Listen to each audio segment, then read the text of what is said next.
So it's an interesting sale. Hey guys, nice to meet you guys. So I talk for a living, so I'll try to keep it short here. My name is Kanwar Gill, Head of Account Management at Clearbanc. Like was just mentioned, we provide non-dilutive capital to e-commerce companies. So we basically sell money. It's not that difficult. You guys will probably do great at it. I guess the point of this talk is twofold. I'll go kind of a little bit into my background, and after that I'll go into kind of one of the key things that we look when we look to hire salespeople. So my career, you know what, I'll take it back before that. So last year of university, can I get a show of hands of the people here whose parents wanted them to go to med school or law school? Nice, so basically all you guys. So just like you guys, I didn't get in. And I decided to do the next best thing, which was to start a small business. There's a lot of mystique around starting a small business or any kind of business at all, like a startup, whatever it is. I'll be the first to tell you guys that's fucking terrible. It's a lot of pain. Yeah, so I did that for about 3 years. Probably worked 7 days a week for about 3 years straight, 12 hours a day. It didn't work out, but I was lucky enough to be able to sell the business and not lose too much money. And at that point, I decided that I needed a consistent paycheck.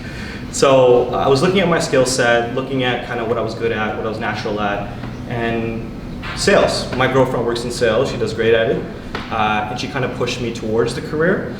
And that's when I came across Clearbanc, and I was really surprised when they decided to hire me.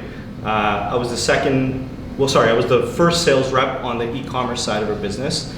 At that time, we had two separate sides. One side was about like 13 people, and our side was about 2. So we were like relegated into the corner, basically as an experiment, this whole e-commerce thing. Fast forward about a year, and kind of the work that we put in throughout that year had our division really taking off. We were able to scale this thing from about 10K in revenue all the way up to around like 500K in revenue with a team of 5 people, which was insane.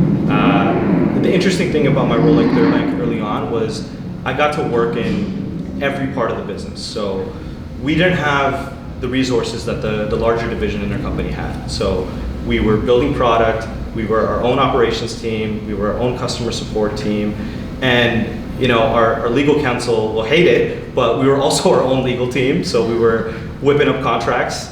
That was early days. We don't do that anymore.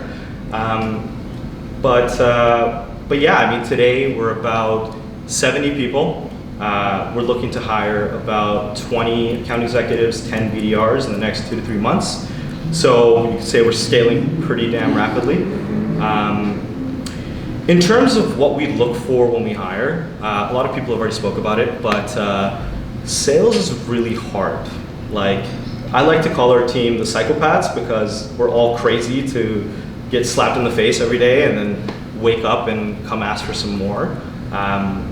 But the one question that we always like to ask in our interviews, and if you guys do a speed interview with us, we will ask you this, is tell me about the hardest thing you've ever done in your life, right? Like skill will take you far, but resilience, the ability to get beat up and come back for more, that's what takes you to the next level, and that's what we look to hire for.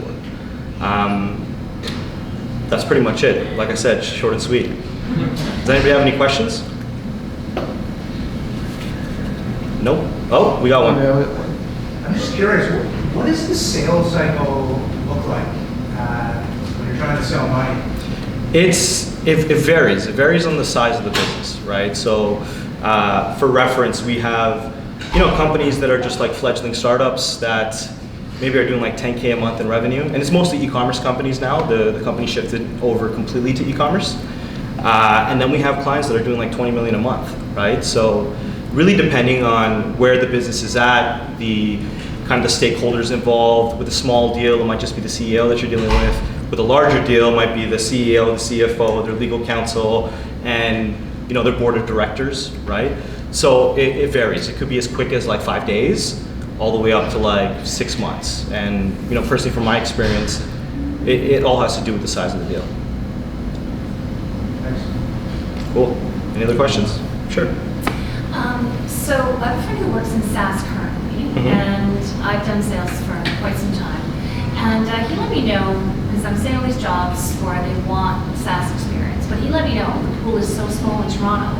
They ask for it, but a lot of people being hired do not come from that background. Would that be the case with your company, I guess the other companies as well? Yeah, for sure. I mean, it's interesting. The best people that we've ever hired have come from very odd backgrounds. A lot of them are very entrepreneurial, right? Like sales is the most entrepreneurial career that you can get into. The pay that you get is directly dependent on the effort that you put in. Same thing with running a business, right? So some of the best sales reps, one of them sold industrial lube, which is random as hell. But he's the first senior account executive that we have on our team, and he's closing massive deals for us. Then we have, other people that came from like marketing. It really just comes down to that one key thing that we hire for is, do you have resilience? Can you take the pain and continue to move forward? So we have, a